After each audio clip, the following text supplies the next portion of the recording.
que vous aviez un profil giscardien. Et c'est assez juste. Merci. C'est à vous.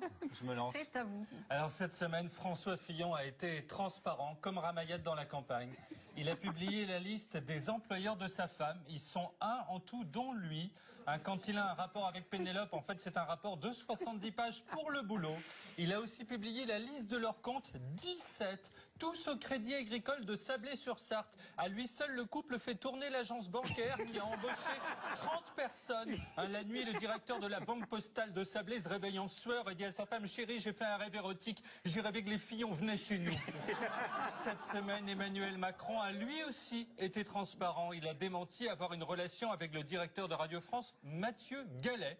C'est faux. La seule fois il a eu un galet en lui, c'était sur une plage en Normandie, quand il s'est assis sans serviette de plage. Il n'a rien dit pour sa relation passionnelle avec Pierre Gattaz. Avant cela, Macron était à Lyon dimanche, où il a parlé sur une scène illuminée à 27 mètres du public, un gourou. Tous les Raéliens plus les anciens de la secte Moon ont adhéré à En Marche. Puis il s'est écrié: vous pourrez dire j'étais là. Dans sa tête, son meeting, c'est l'équivalent du premier pas de l'homme sur la Lune. Il y a eu la découverte du feu, Christophe Colomb, le vaccin contre la rage et lui à Lyon. Alors était présente Geneviève de Fontenay. Si c'est elle, la France En Marche, c'est bien, ça va pas aller trop vite. Cette semaine, Marine Le Pen était elle aussi à Lyon, où elle a eu une rose, comme dans le Bachelor, sauf qu'elle n'est pas repartie avec un jeune mec épilé. Puis elle a posé collé serré avec sa nièce, Marine et Marion, c'est M&M's. Marion qui a dit, plutôt qu'un plan B, tournez-vous vers le plan M, Marine. Donc plan B, Bayrou, plan M, Marine. Heureusement que Paul Quillès est à la retraite parce qu'il manquait plus qu'un plan Q. Alors cette semaine, Mélenchon était également à Lyon, où il y avait plus de candidats que de comptes au nom de Fillon au Crédit Agricole de Sablé. Et à 500 km de là est apparu son hologramme, qui ressemble à Mélenchon s'il avait mal digéré et avait des gaz. Il y a donc 2 Mélenchon, c'est pratique. Quand sa compagne lui dit: Jean-Luc, j'ai rien senti, il répond: désolé Poussin, c'était pas moi, c'est l'hologramme. On rêve tous de ça en quelque sorte. Alors cette semaine, Michel Sapin était en Afrique du Sud. Il s'est dit: c'est l'Afrique, on s'en fout. Il est venu saper comme chez Mémé, avec la chemise par passé sortie du fut. La prochaine fois, il viendra directement en slip. Il a visité une usine de roses, des roses, un sapin, on était quasiment chez Jardiland. Et il s'est rendu dans une usine de produits capillaires. Lui, c'est aussi absurde que si Jean-Yves Le Drian allait au festival juste pour rire. Alors cette semaine, Bruno Le Maire, le malheureux, a réussi à s'échapper de la boutique où il avait été mis en solde à 40%. Puis il a fait le marché entouré de ses derniers fans. Il a dit à un type: avant j'avais un melon de cette taille, mais là il a bien dégonflé. Enfin, il a fini tout seul à la volaille. La poule d'eau c'est Bruno, la grippe aviaire c'est Le Maire. Alors cette semaine, François Hollande s'est rendu au salon des entrepreneurs, où il s'est mis en vente sur le Bon Coin pour 1 euro symbolique. Pour l'instant, il n'y a pas d'acheteur. Il a aussi visité le stand des gens du Pôle emploi qui l'ont remercié pour tout ce qu'il a fait pour la boîte pendant 5 ans. Ils ont fait une hola. Puis Hollande a reçu Benoît Hamon qui lui a dit: je suis de gauche. Hollande a répondu: zut alors, et ça se soigne comment?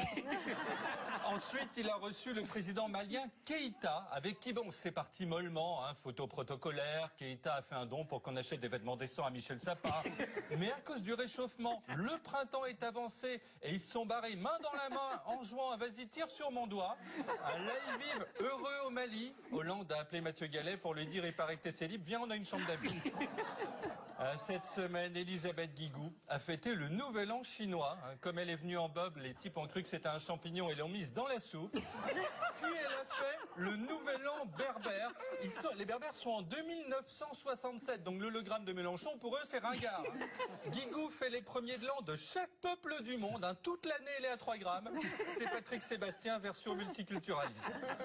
Cette semaine, Paris a présenté son dossier de candidature au JO 2024. Donc il y aura des épreuves locales, course de Philippe Cassé, chasse au rat, lutte avec les djihadistes. Dossier bien Frenchy, puisque lors de l'International Promotion Lunch, Bernard Cazeneuve, Bernard Newhouse, a dévoilé le slogan de Paris, Made for Sharing. Puis Newhouse a visité le port de Rouen, On aurait dit un pruneau perdu en pleine fête du citron de Menton.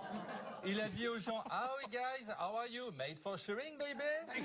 Enfin, dans le livre d'or, il a écrit « Brian is in the kitchen. On est prêt pour les JO. » Cette semaine, la ministre Barbara Pompili a fêté avec Alain Bougrain-Dubourg la journée mondiale des zones humides. Mais a-t-elle expliqué, c'est seulement parce que Dominique Strauss-Kahn ne fait plus rien et n'a pas voulu venir. Enfin, cette semaine, Benoît Hamon a été investi par le PS où il a croisé Taubira, la mère Tabdur, qui lui a dit « Si tu gagnes pas, mon pote, tu pars direct à Cayenne en vol low cost. » Hamon a salué la foule avec la même aura que François Hollande. Bonjour. Enfin, Jean-Christophe Cambadélis a pu saluer un par un l'ensemble des militants socialistes, ce qui n'est pas difficile vu qu'ils sont 7. Bref, quelle belle semaine ça a été. Merci beaucoup Tanguy. Je rappelle que nos téléspectateurs peuvent toujours vous crier leur amour avec le hashtag ZenTT. Merci François Bayrou, vous restez avec nous car c'est maintenant l'heure de notre rubrique Ma présidentielle à moi, la politique par ceux qui n'en font pas.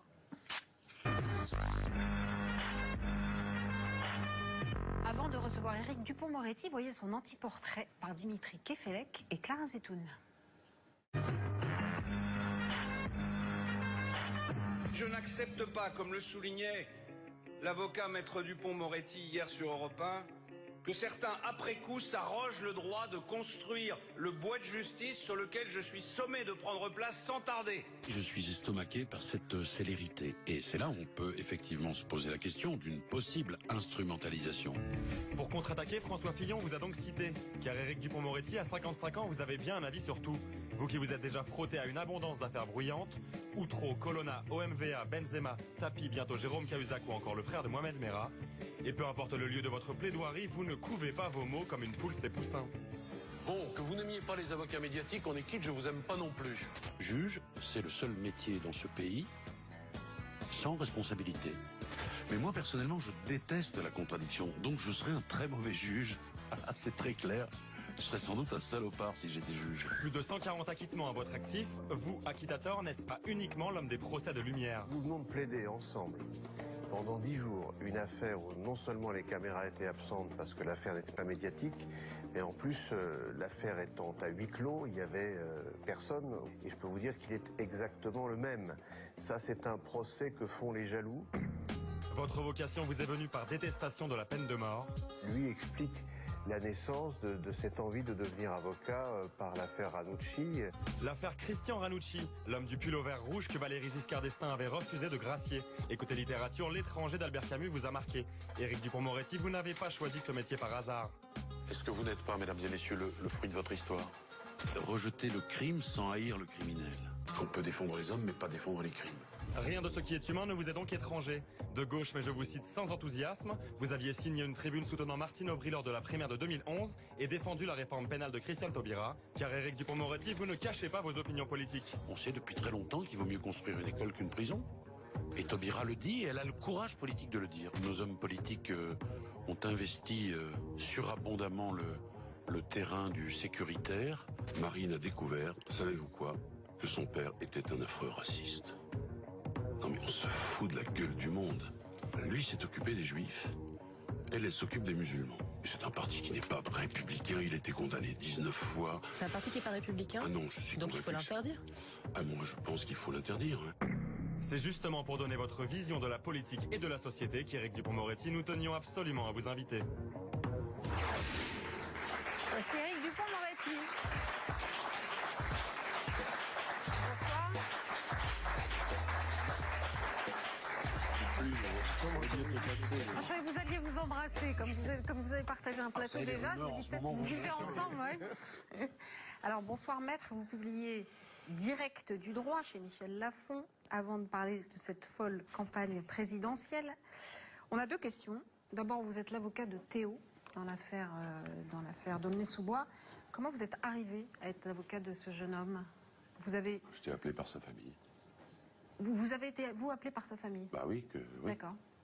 Ok. Une réaction à cette affaire? Est-ce que elle est en train de devenir politique dans la campagne? Ça semble assez normal. Vous avez une réaction sur l'affaire d'Aulnay-sous-Bois?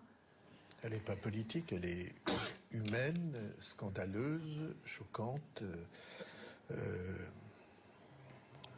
discriminantes lourdes. Voilà. Ok, très bien. Éric, vous avez lu le livre d'Éric Dupond-Moretti et vous aviez des choses à en dire. Non, je suis là pour dire des choses sur le livre et autre chose. Le livre, c'est très curieux parce que j'ai un rapport très compliqué à M. Dupond-Moretti, si j'ose dire. C'est moi aussi. Ah bah vous voyez, donc c'est que je ne suis pas souvent d'accord avec ce que vous dites. Moi non plus. Et en même temps, dans votre livre, j'ai beaucoup de points d'accord. C'est-à-dire que quand vous expliquez, quand vous dénoncez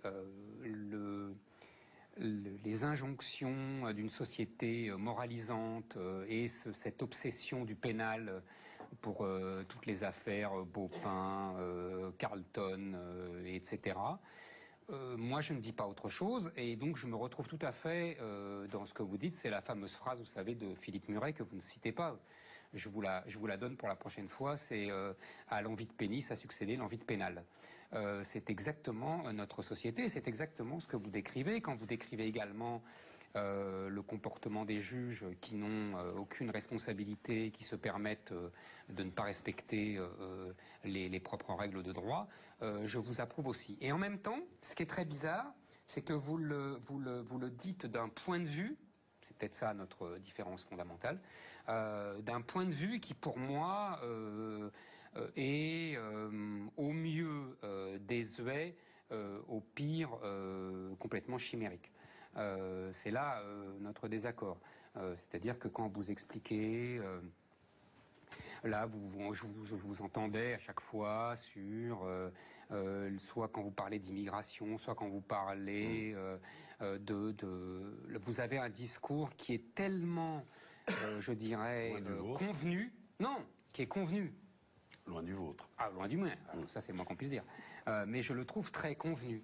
Et j'avoue que je mets mal tous les éléments, vous voyez, dans le... Alors, soit vous êtes plein de contradictions, soit c'est moi qui comprends rien, mais bon.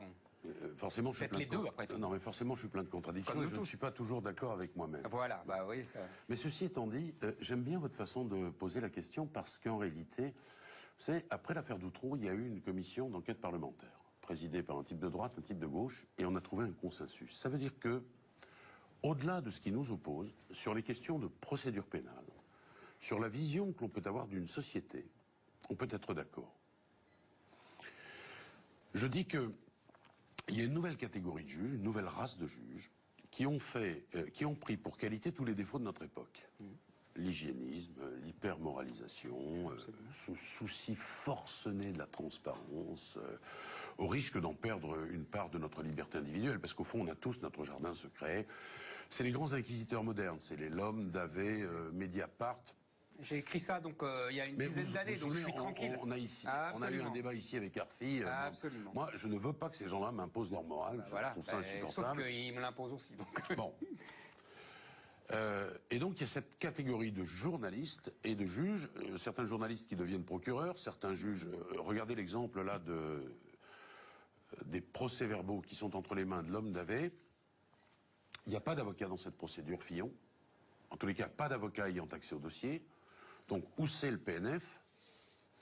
Où c'est la police qui sert le PNF? Financier. Où c'est la femme de ménage qui a piqué les PV et qui leur a donné? Mais je vais vous dire quelque chose. Sur un plateau il n'y a pas longtemps, je leur dis, mais vous avez obtenu ces documents, c'est scandaleux, parce que la compétence du PNF, c'est aussi, de par la loi, les affaires à fort retentissement, c'est-à-dire les affaires médiatiques. Et si vous nourrissez votre propre compétence, vous, PNF, alors c'est à désespérer de tout. Alors les deux, ils me disent, non, non, pas du tout, on ne vous dira pas comment on a obtenu les pièces. Mais je note que le PNF n'a pas déposé de plainte ou n'a pas mis en branle l'action publique pour trouver qui sont les violeurs du secret de l'enquête. Je le note, ça. Ouais. Si c'est pas eux, si c'est la femme de ménage qui a piqué les PV, mais nom de Dieu, qu'ils mettent en route l'action publique pour trouver les coupables qui ont osé donner les PV à messieurs Lhomme et Davet. Ben, on attend toujours, hein. Non. Il y a quelque chose d'étrange dans votre raisonnement parce que, prenons deux affaires, l'affaire Cahuzac et l'affaire Fillon. Ouais.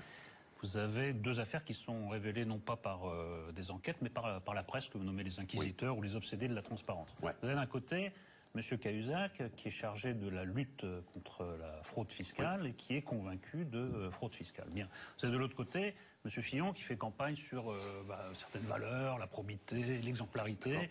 Et cette probité, cette exemplarité sont extrêmement, disons, discutables. Je ne juge pas de ce que la justice va dire, mais disons que c'est discutable. Moi, je dis que à grande responsabilité doit correspondre une grande exemplarité. Bon, vous dites obsession de la transparence. Je regrette, mais dans les deux cas, il n'y a pas eu d'obsession de la transparence, il n'y a pas eu d'inquisition. Ils ont répondu de choses, ils ont répondu pour l'un et ils continuent à répondre pour l'autre, de choses que je trouve normales de répondre. Voilà. Alors moi aussi, je trouve ça normal qu'on puisse discuter de ces choses. Ah, très bien. Mais c'est pas le problème. Mais si vous dites Mediapart, ceci, Mediapart, cela. D'accord, laissez-moi m'expliquer. Mais oui. Cahuzac, par exemple, vous avez un journaliste qui écrit au procureur de la République pour demander des poursuites. Mais depuis quand les journalistes sont des flics? C'est ça la dérive. Le reste qu'on parle de l'affaire Cahuzac, il n'y a rien à en dire. Il n'y a rien à en dire. L'affaire Fillon, le Canard enchaîné fait son boulot. Il est dans l'édito de la semaine dernière, il dit il y a un siècle qu'on le fait. Il n'y a rien à en dire, qu'on en discute de façon citoyenne. Mais que des médias, par exemple, proposent un sondage pour savoir s'il est convaincant alors qu'aucun des sondés n'a vu les pièces, je trouve que c'est allé un peu vite. Dominique Strauss-Kahn, il est renvoyé devant le tribunal correctionnel parce qu'un juge a estimé que ça ne pouvait pas être une libertine, mais une prostituée qui lui prodiguait ses faveurs, au motif que l'acte sexuel en question, la sodomie, était forcément, selon le juge, un acte payant. J'ai dit à l'époque que ça donnait davantage d'indications sur la sexualité du juge que sur le reste. Et quand on arrive à l'audience correctionnelle, on trouve un grand juge qui dit « la morale va rester à la porte, on va faire du droit ». Qu'est-ce que ça donne? La relaxe de Strauss-Kahn. Mais il est démoli, Strauss-Kahn.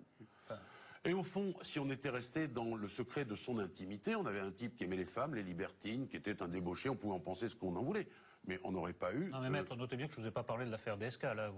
Je comprends ce dossier, c'est plus facile à plaider que les deux autres. Non, mais simplement... C'est plus facile que les deux autres. Non, c'est pas tout à fait la même chose. Ça complète votre raisonnement. Non, c'est pas tout à fait... Je trouve que c'est une affaire... Celle-là est très discutable, je trouve que c'est... Simplement, quand vous dites transparence, vous joignez votre voix à ce qui est le système de défense basique de tous les hommes politiques qui disent c'est pas vrai, c'est un complot et c'est l'obsession de la transparence. C'est les deux arguments. Je parle pas de complot. Je vous ai dit sur Cahuzac, normal qu'on en parle. J'ai dit en revanche, anormal qu'on écrive au procureur. Je dis, s'agissant de Fillon, normal qu'on en parle. Ben, ça agite notre société. Évidemment que ça agite notre société. Mais regardez, on a occulté un certain nombre de choses. Je réponds à cela. Et là, on est au cœur de mon sujet et de mon livre. Est-ce qu'il est normal que ces deux journalistes aient les PV? Non. Mais c'est la première fois, maître? C'est la 500e fois qu'on a ce débat. Ok.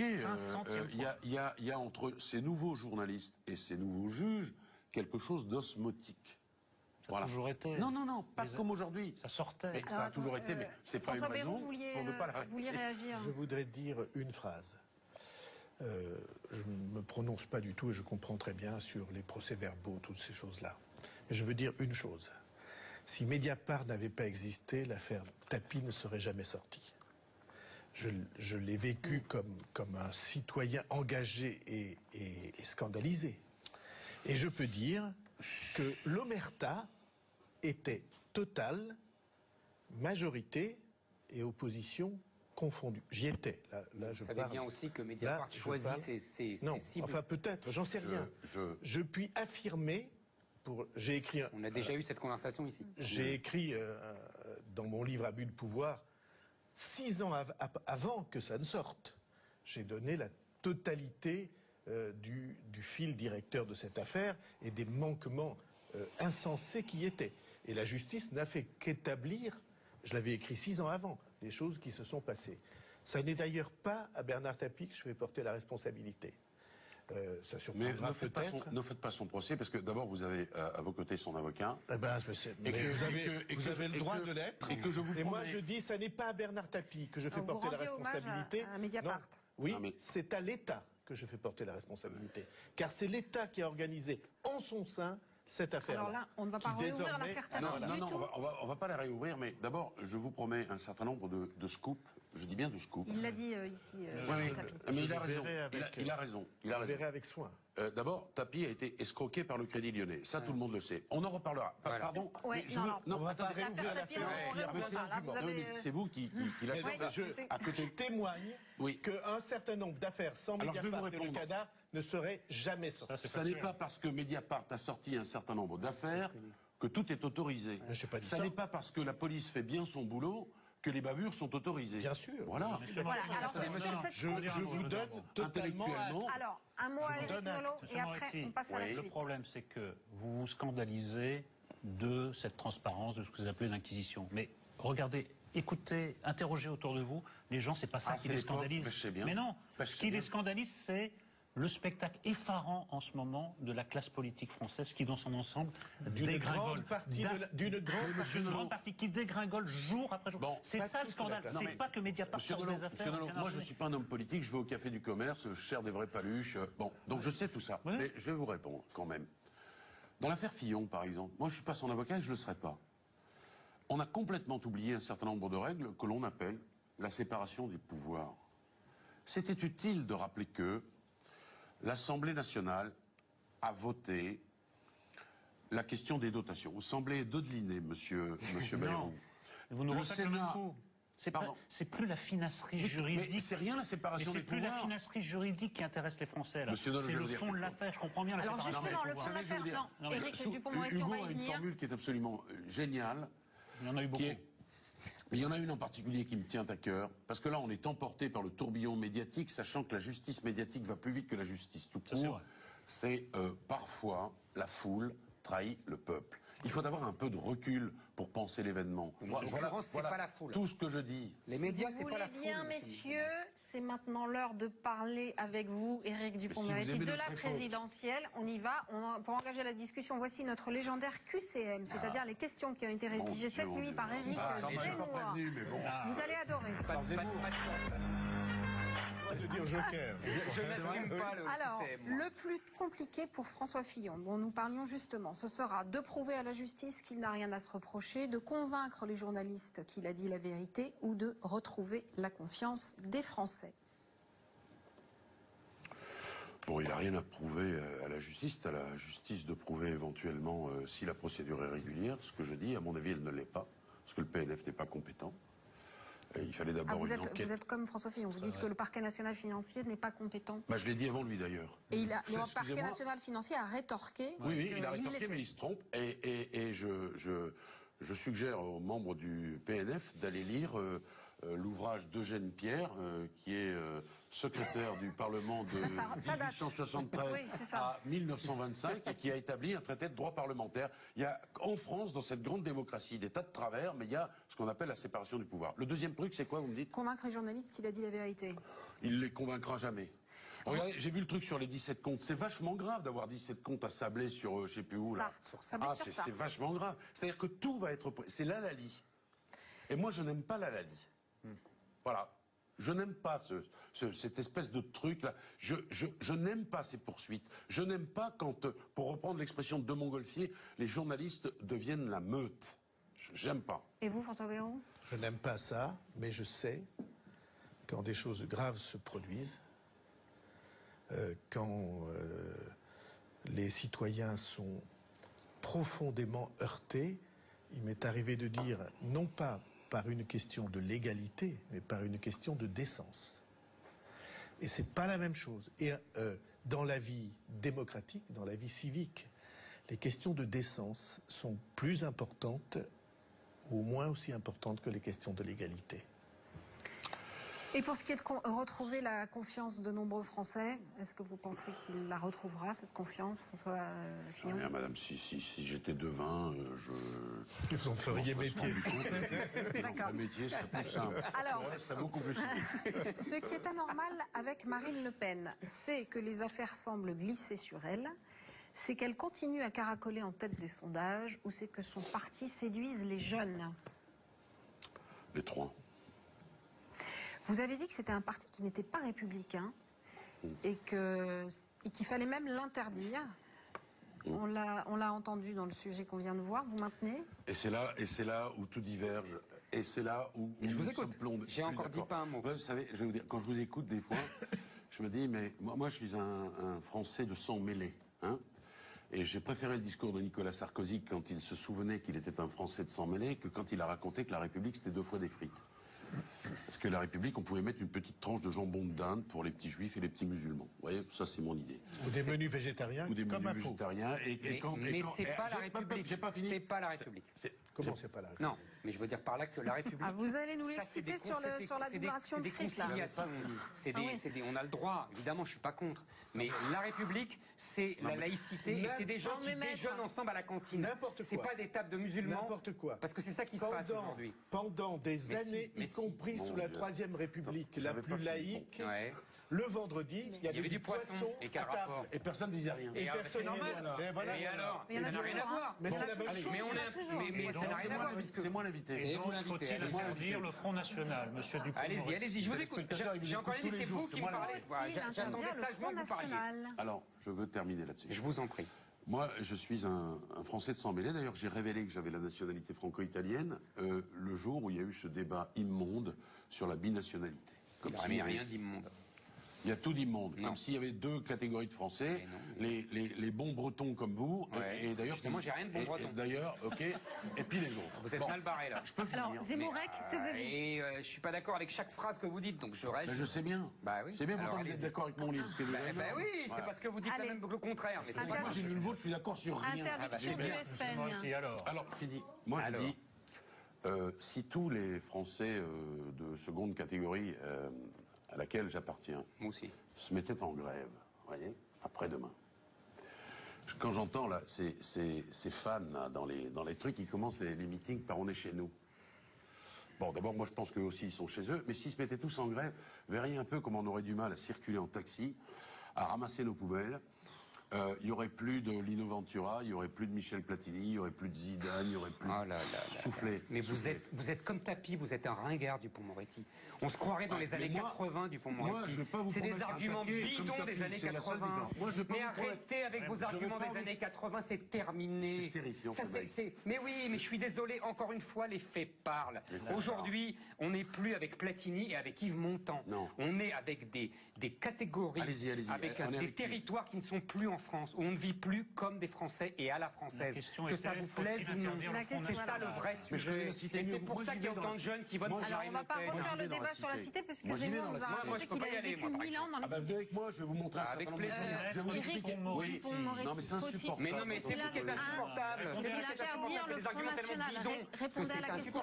Pourquoi c'est bidon? C'est des bidons. Parce que c'est des bidons? Oui, c'est de la bien-pensance d'il y a 30 ans. Mais non, c'est de la réalité. Non, c'est pas la réalité. Non. Parce que ça n'a plus rien à voir avec ce que c'est devenu aujourd'hui. Éric Zemmour, vous croyez, vous, que vos idées sont l'actualité? Oui. Et je crois absolument le contraire. C'est sûr. Moi, je dirige une ville dans laquelle il y a, je sais pas, 32 nationalités. Heureusement que tout le monde est là. Écoutez, c'est pas de la démagogie. C'est pas de la démagogie. C'est de la démagogie. Parce que vous savez très bien que ça ne fonctionne pas. Et que les gens ne vivent pas ensemble. Et que les gens se séparent. Vous dites vous-même, je sais ce qu'il a, la double répudiation entre les Français et les Arabes. Vous le dites vous-même. Je dis exactement ceci. La double répudiation, c'est ça votre Il y a des gens qui disent pas d'Arabes dans la famille. Et oui, et les autres pas de Français. Et je connais des gens qui disent pas de Français dans la famille. Voilà, j'ai lu. Et cependant, les mariages se font. Et 3 semaines après, ou 1 mois après, la maman qui voulait absolument pas voir son gendre appelle sa fille et dit, écoute, tu peux passer à la maison. Monsieur. Et dans 3 ans, ils auront des enfants, ou dans 2 ans, ils auront des enfants. Et ce sera pour le pays quelque chose de bien. Vous croyez que c'est quelque chose de mal. Vous vous trompez. C'est vrai. Je vois les faits. Ni le bien ni le mal. Je vois les faits. Les faits, c'est que les gens ne vivent pas ensemble et ils se détestent de plus en plus et ils se séparent. C'est vous qui croyez que... Mais pas du tout. Moi, je vois les réalités. Mais Monsieur Zemmour, vous voyez rien du tout comme réalité. Non. C'est vous qui voyez avec Zidane et Yves Montand. Oui, ça compte aussi. Oui, ça compte. C'est mieux qu'une condamnation correctionnelle. Quel rapport? Je vous le dis quand même. Quel rapport? Je vous le dis quand même. Quel rapport? Un petit rapport quand même. Non, il n'y en a aucun rapport. Si, un petit rapport quand même. Non, mais voyez vos contradictions. C'est que d'un côté, vous dites les juges se permettent n'importe quoi, et quand c'est moi qui suis condamné, alors là, ils ont bien fait. Sauf que moi, j'estime que c'est n'importe quoi, ma condamnation. Et que c'est liberticide. Maître Dupont. Liberticide. Liberticide, oui. Dire qu'on peut, par exemple, ne pas prendre un noir parce qu'il est noir dans sa boîte, ça, c'est beau, ouais. C'est top. Vous savez très bien que j'ai pas dit ça. Et que c'est un problème beaucoup plus de fond. Je peux... Alors, vous êtes pas là pour faire un procès d'abord. Non mais premièrement. Et mais vous êtes pas là pour dire que ce que je raconte c'est bidon. Si. Non, Si. parce que si les Arabes demain et les émigrés et tous les gens qui sont venus ici se barrent, vous êtes dans la merde pour faire votre ménage. Vous avez compris? C'est un argument de bidon. Bon, alors, de bobo, de bourgeois qui a besoin d'esclaves. Humaniste. Qui a besoin d'esclaves. Avec des mecs comme vous, Ok, on va pas vous mettre d'accord. On va pas vous mettre d'accord. Parce que là, ça devient un peu excessif. Non, c'est pas excessif. Bidon, c'est pas merveilleux comme truc. Moi, je suis pas venu ici pour me faire insulter par Zemmour. C'est pas une insulte, monsieur Dupont-Moretti. Vous êtes le grand intello, moi je suis un bidon. Est-ce que vous pouvez arrêter de vous adresser à Zemmour? Tous les étrangers se cassent de ce pays, ils fonctionnent plus, vous avez compris? On tourne en rond, c'est bon. Et on les a fait venir pour ramasser nos poubelles. Et ma mère, elle faisait partie de cela. Mais c'est il y a 100 ans, ça. Mais c'est pas il y a 100 ans, non. Est-ce que vous pouvez répondre à ma question? Vous devriez avoir honte de parler comme ça. répondre à ma question, juste. Oui, madame. Est-ce qu'on doit interdire le Front National? Point. Et ne On peut regardez pas plus l'interdire. Zemmour. On est d'une complaisance avec ce truc. Je vais vous dire, madame, il y a la tête de pont, là, c'est Philippot, qui a une tête de premier de classe, qui est gentil comme tout, il invitait sur tous les plateaux. Avant, il disait leur ostracisme. Il y avait le système médiatico, je sais pas quoi, qui leur interdisait d'exister. Maintenant, ils sont là, au cœur du truc. Mais madame, il y a tous ceux qui sont cachés. La dédiabolisation, c'est du bidon. Tiens, je vais vous dire pourquoi. Il y a tous les amateurs de De Grelle qui sont là. Il y a tous les types cachés, les Châtillons, toute cette équipe. Il y a une fille qui découvre ce qu'est son père, qui a craché sur les Juifs. Il y a Dieudonné et sa quenelle, Soral qui va au mémorial juif pour faire son espèce d'histoire. Il me dégoûte. Voilà, c'est clair, il me dégoûte. Troisième question. Choisis-la bien. Alors, vous avez dit que vous n'étiez pas Madame Irma, mais c'est quand même votre pronostic pour le mois de mai. Fillon, Macron, Le Pen ou Hamon, président? Je sais pas, madame. Vous savez pas? Je sais rien. Et vous allez voter, vous aviez voté Martine Aubry? Madame, je vais vous dire, Martine Aubry, c'est quelqu'un que je connais depuis très longtemps, que j'apprécie humainement, et je vais vous dire quelque chose que j'avais particulièrement apprécié, c'est qu'elle n'avait pas envie du pouvoir. Oui, ça s'est vu, remarquer. Ouais, bah ça s'est vu remarquer, ouais. Et l'anarchiste un peu que je suis, ça me plaisait. Je connais son mari qui est un ami, je me suis engagé. Je l'ai regretté, non pas mon engagement, mais l'expression de mon engagement, parce que je ne veux pas être dans un système politique. Je veux pas qu'on dise que je suis l'avocat d'un parti, d'un truc, etc. Ou d'une cause d'ailleurs. Ça entrave un peu ma liberté. Donc ce que je ferai dans l'urne ne regarde que moi, mais pas Marine Le Pen. Alors ça, c'est une absolue certitude. François Bayrou, pronostic? Et si le peut-être nom, François Bayrou, mais si le nom du est-ce que futur... vous présentez C'est le plan B, On n'en peut plus. Je vais vous dire quelque chose de... Et si, dans votre liste, il n'y avait pas le nom du futur président? Parce que c'est vous. Non, Vous êtes le plan B. Alors là, je n'ai pas dit ça. Je dis... si, vous avez dit ça. Non. Vous n'avez pas seulement dit ça, mais vous l'avez dit aussi. Non, je n'ai pas dit ça. Je dis que il est pas du tout impossible que dans votre liste, il n'y ait pas le nom du futur président. Jamais je n'ai vu une situation aussi insaisissable que celle que nous avons aujourd'hui. Une situation délétère. Et il est possible que le nom du futur président ne soit pas dans votre liste. Et peut-être ça serait mieux. Vous voulez pas me le dire à l'oreille? Peut-être ça serait mieux. Vous voulez pas me le dire? Alors vraiment au hasard. Hein. Secret professionnel. Si on n'est pas écouté par des juges, je vous promets personne ne le saura.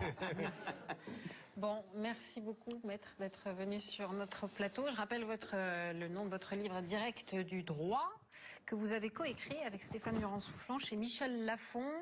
On passe maintenant... Je vais prendre mon taxi arabe, là, tout de suite. Oui, non, mais tout de suite, là, maintenant. Moi, attendez, on passe maintenant à notre...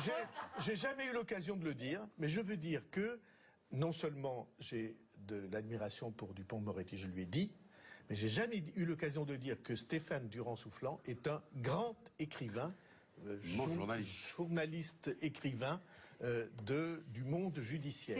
Et que je trouve que ses chroniques sont formidables, que je les lis toujours dans le Figaro. Que je le lis toujours. C'est notre focus. On aura tout vu. On aura tout vu. Focus.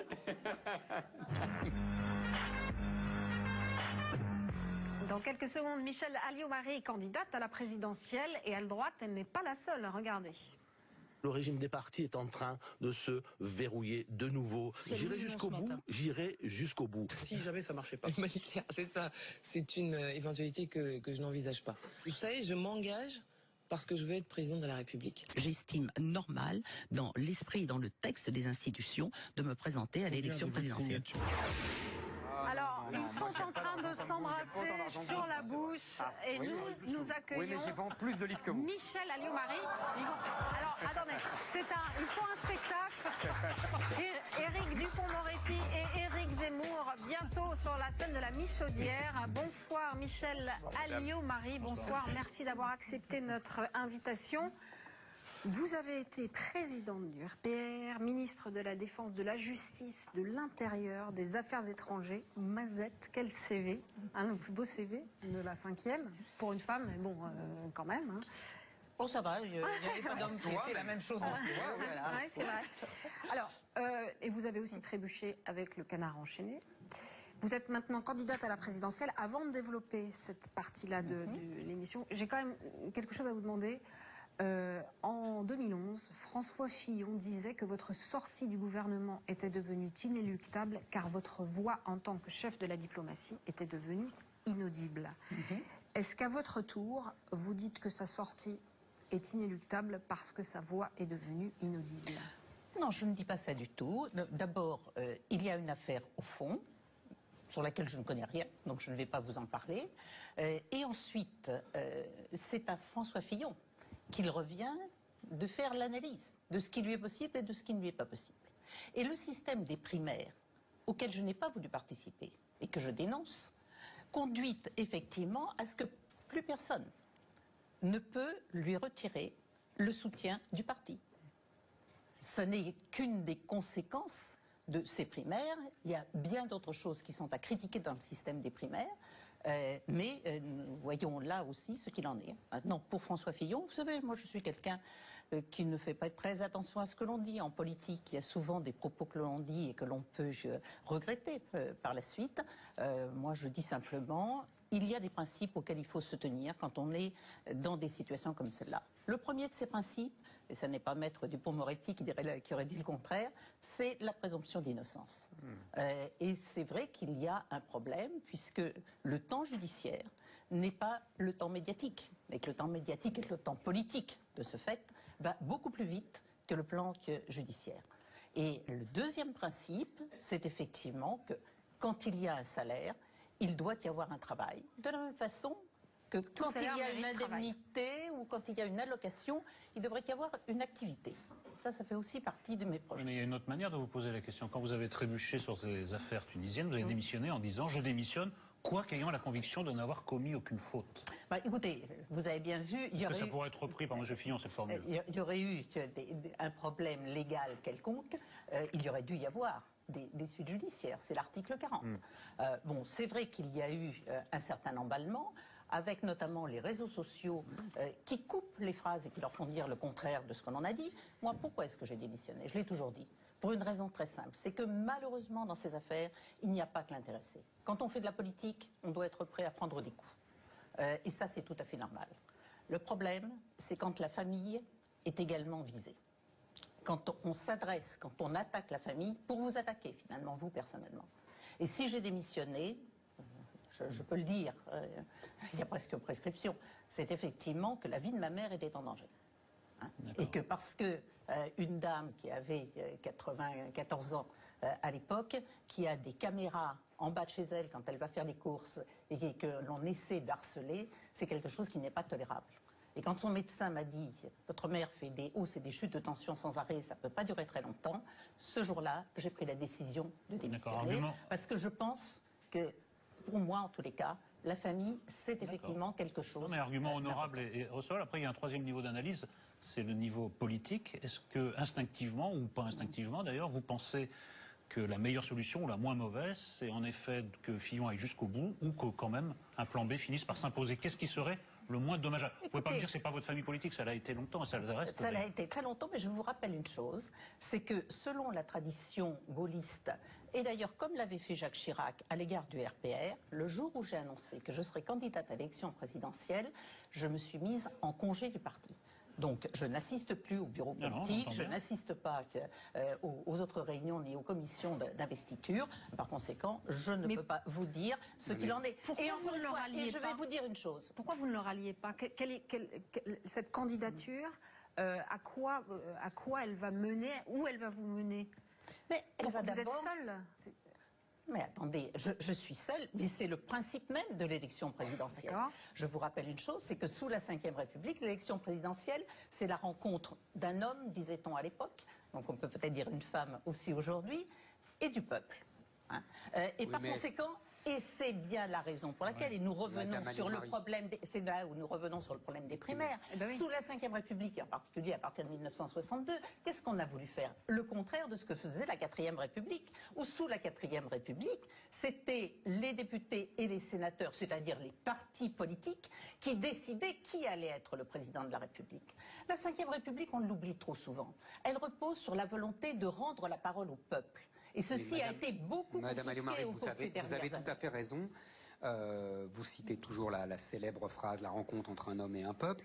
Mais vous savez aussi que si cette phrase était une espèce d'objectif presque mythologique de la Ve République, derrière, il y a toujours eu, et vous avez été une femme politique expérimentée, vous avez même été, si je me souviens bien, secrétaire général du RPR ou président, je ne sais jamais. Président. Élu parce qu'il y avait un moment où, vous vous souvenez, vous aviez gagné, je me souviens très bien.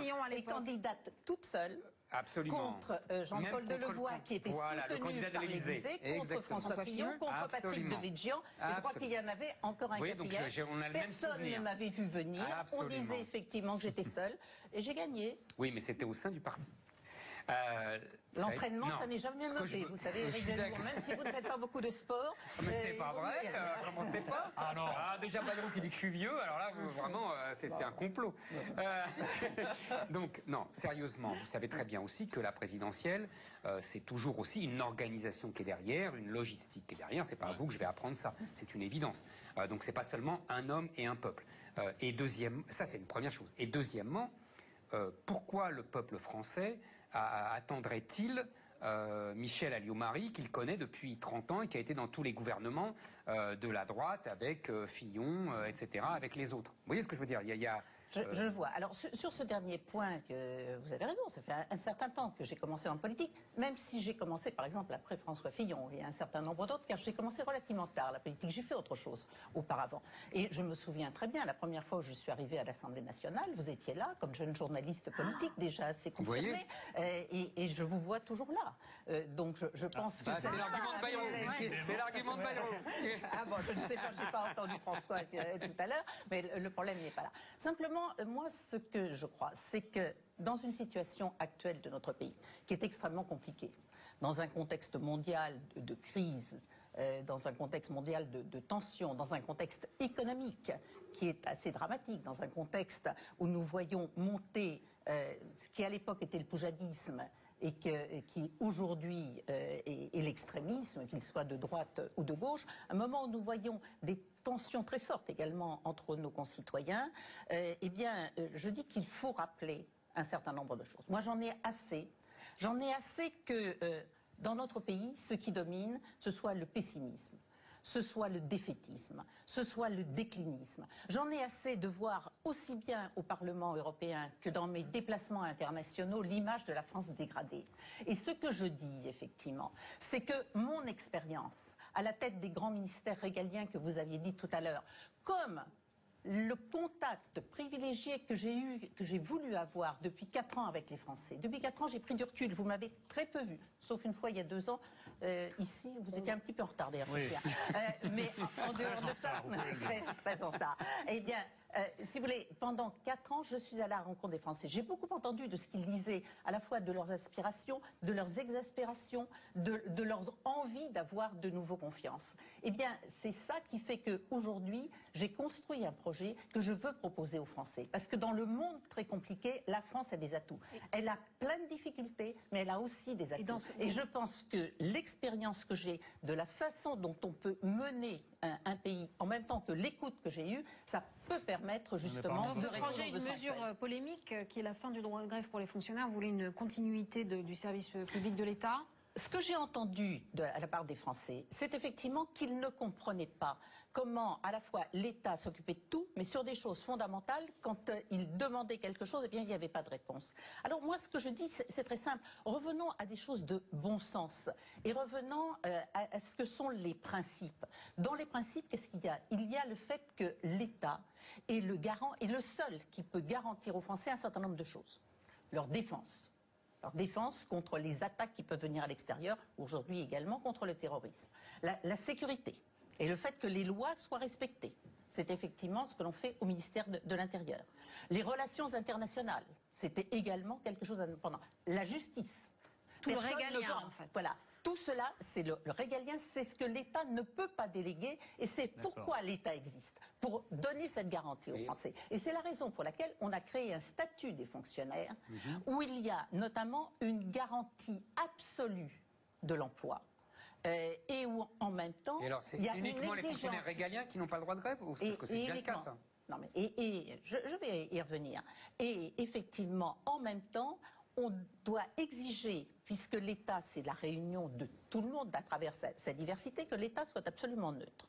Donc, les fonctionnaires doivent assurer, en échange de ce qui est important à notre époque, l'absolue sécurité de l'emploi, la continuité du service. Qui dit continuité dit absence de grève. Mais pas uniquement le régalien, du coup. Comme mais c'est le régalien, c'est tout ce qui relève, si vous voulez, de cette obligation. Pas dans tous les cas. Mais non, pas dans tous les cas, justement.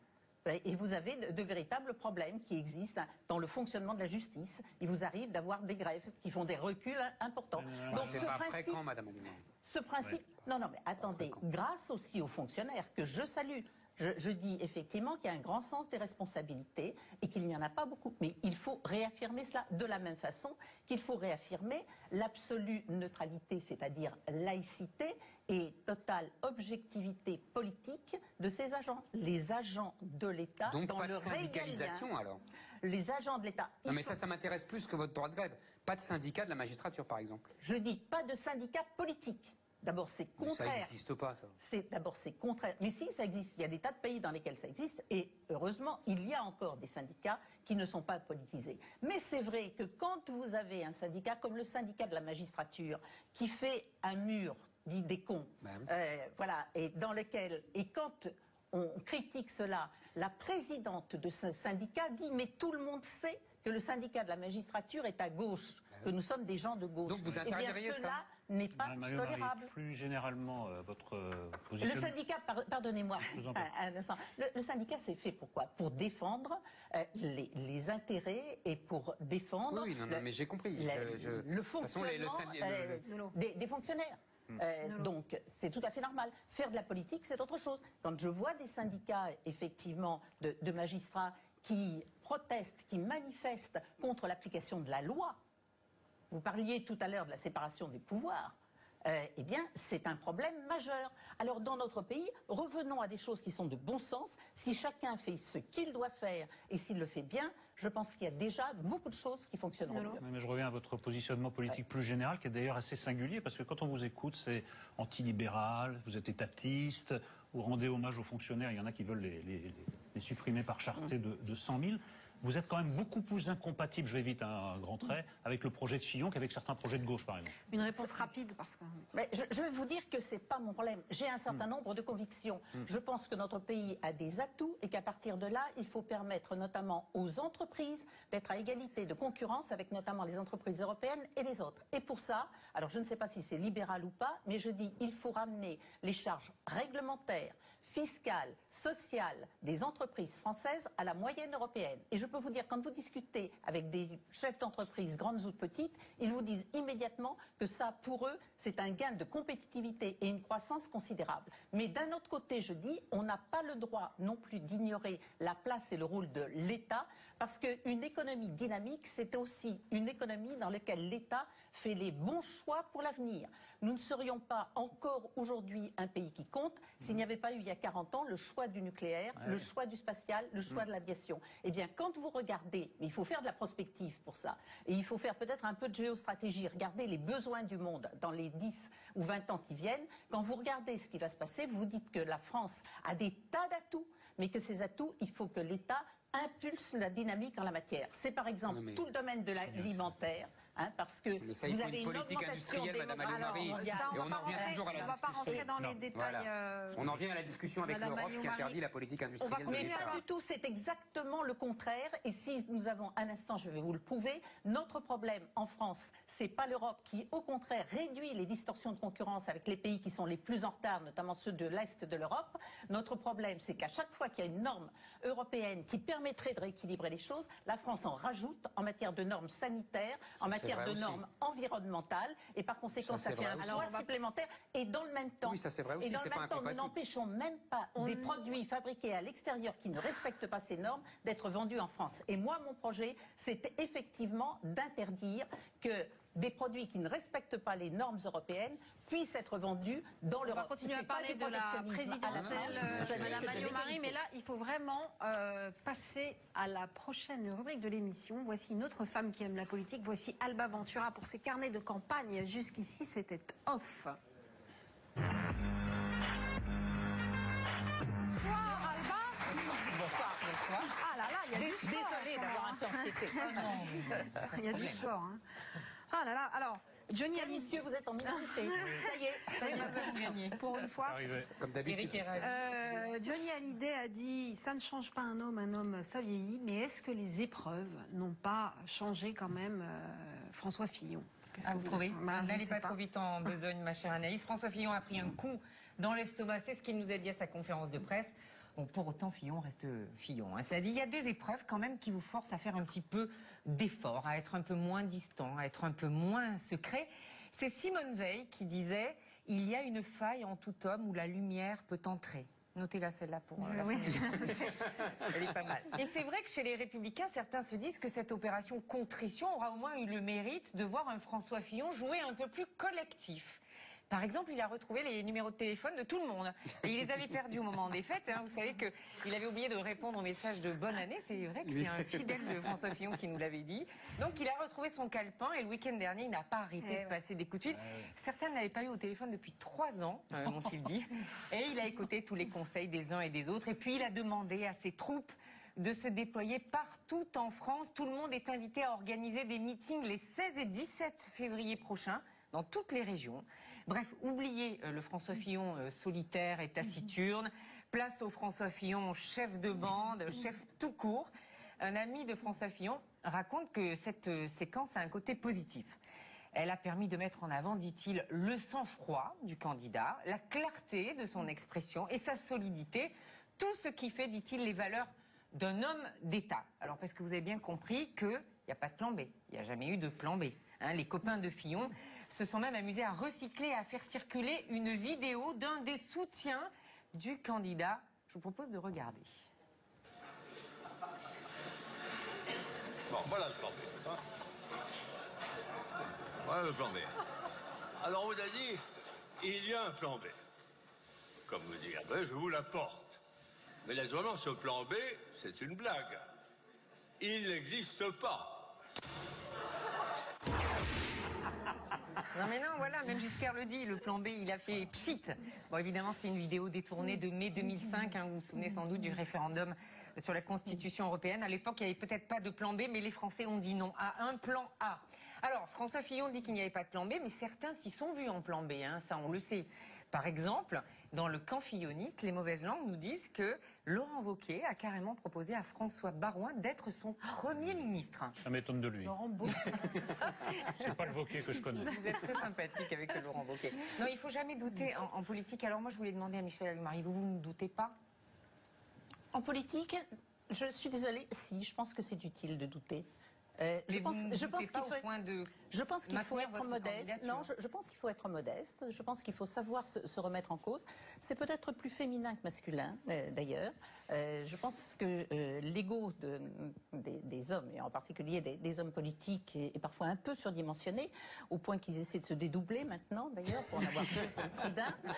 Mais je pense que les femmes, probablement, parce que leur expérience personnelle fait qu'elles voient davantage les choses, peuvent douter. Moi, je vais vous dire une chose. On n'a pas ce parrainage, Michel Alliot-Marie. Vous n'avez pas de parrainage. Est-ce que vous doutez? Non, attendez, je prends mes parrainages, ils arrivent tous les jours, et de toute façon... Vous en avez combien, oui? Bon, écoutez, les parrainages, moi, j'en ai eu beaucoup, effectivement, au départ.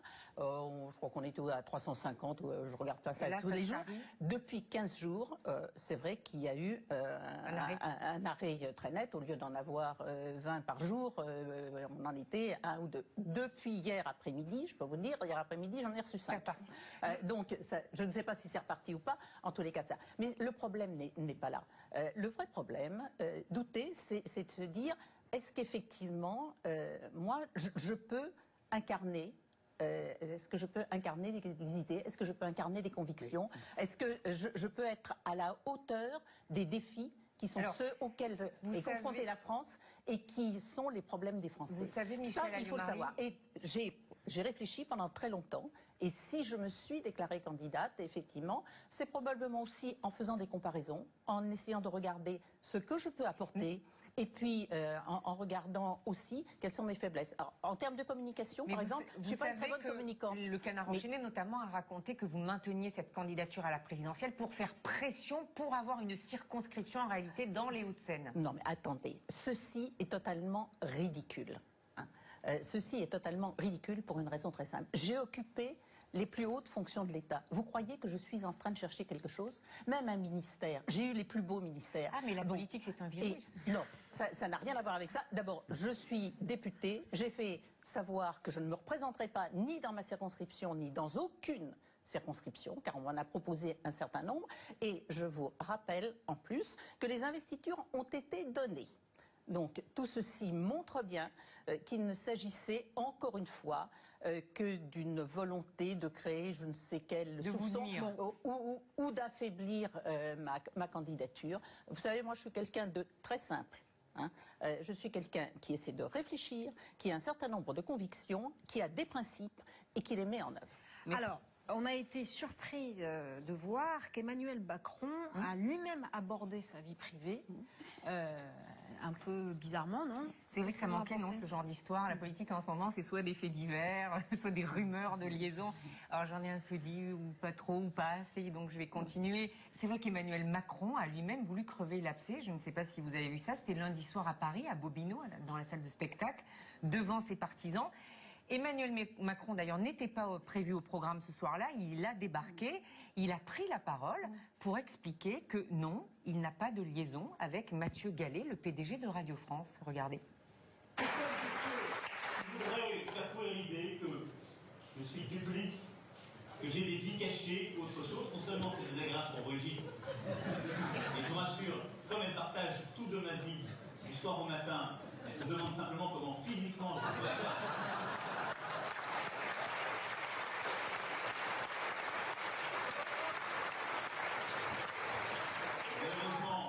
Je ne l'ai jamais rémunéré pour cela. Si dans les dîners en ville, si dans les boucles de mail, on vous dit que j'ai une double vie avec Mathieu Gallet ou qui que ce soit d'autre, c'est mon monogramme qui soudain m'a échappé, mais ça ne peut pas être moi, je ne Au moins, il les a fait rire, non Oui, à Bobino, en tout cas, s'il n'est pas président de la République, il peut se recycler, non? Alors, où en sommes-nous du niveau du débat politique? Enfin, écoutez, je sais que M. Macron n'a pas beaucoup d'idées et que ça lui permet de remplir le temps, mais enfin, comment voulez-vous que les Français se réconcilient avec la politique quand ce qui est retenu, parce qu'attendez, ce qui est retenu de son discours... L'Amérique, c'est les primaires et la vie privée. Ce qu'on a retenu de son discours... vous tous journalistes, c'est ça. Alors, on a l'Amérique, les primaires et la vie privée. Est-ce que vous pensez que les Français qui sont au chômage, est-ce que vous pensez que les agriculteurs, dont 700 se sont quand même suicidés l'année dernière parce qu'ils n'y arrivaient pas, vous sous-estimez quand même l'ampleur qu'avait prise cette rumeur? Exactement, elle courait depuis un petit moment. Pardonnez-moi, mais Michel Alliot-Marie, ça a je pense pas que ce soit les rumeurs, vous le savez mieux que n'importe qui au RPR, ça courait dans tous les couloirs. Mais je sais que les rumeurs ont existé, que les soupçons ont existé, et moi je comprends les Français qui aujourd'hui disent finalement la politique ras-le-bol, qui disent les politiques, hommes et femmes d'ailleurs, ras-le-bol, ils ne s'occupent pas de nous, ils ne parlent pas de nos problèmes, ils ne comprennent pas ce que nous vivons, et par conséquent nous les rejetons. Nous les rejetons, ça veut dire quoi? Où on s'abstient, il y a de plus en plus d'abstention, où on va vers des extrêmes, où on fait n'importe quoi.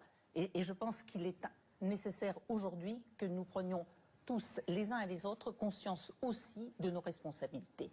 Alors Emmanuel Macron a-t-il bien fait ou pas? Vous savez, je me souviens moi d'un déjeuner avec Manuel Valls, qui était Premier ministre, c'était au printemps 2015, et il nous avait pris à partie, nous les journalistes, sur la sympathique rumeur.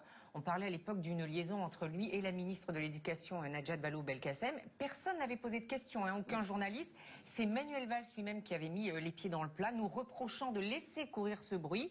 Alors, vous savez qu'il y avait eu un précédent, Bérégovoy-Deneuve, c'était dans les années 80, et c'était le journaliste Bruno Mazur qui avait fait courir ce bruit. Oui, c'était un gag, mais il n'empêche que ça avait... C'était un gag volontaire, tandis que les autres, c'est pas un gag volontaire. C'est pas un gag volontaire, c'est peut-être pour... Pas vraiment la même chose. Et Nathalie Kosciusko-Morizet, vous vous souvenez qu'on lui a prêté une liaison avec Joe Star, elle nous a bien fait rire, parce que elle nous disait, c'est dingue, tout le monde m'appelait, tout le monde me téléphonait pour savoir si c'était vrai, même son frère l'avait appelé, il lui disait, on m'en parle dans les dîners en ville. Et elle l'avait rassuré en lui disant, heureusement que notre mère ne sait pas qui est Joe Star. En tout cas, on aura compris que pour vous, ça ne fait pas partie de la politique. Pour moi, ça ne fait pas partie de la politique. Je pense qu'on peut être décontracté, on peut faire des tas de choses, mais je pense que la politique, c'est quelque chose de sérieux, parce que finalement, c'est la vie des hommes et des femmes, c'est le devenir de notre pays. Et moi, j'aime mon pays, j'ai envie que la France retrouve sa grandeur, et à partir de là, je dis, ayons un minimum de tenue quand on parle de politique. Merci beaucoup. C'est un devoir aussi vis-à-vis des Français. Merci Michel Alliot-Marie d'être venu sur ce plateau. Merci Alba pour toutes ces infos. On se quitte, hélas, et on se retrouve dans 15 jours, exceptionnellement, pour de nouvelles aventures. D'ici là, restez zen sur Paris Première.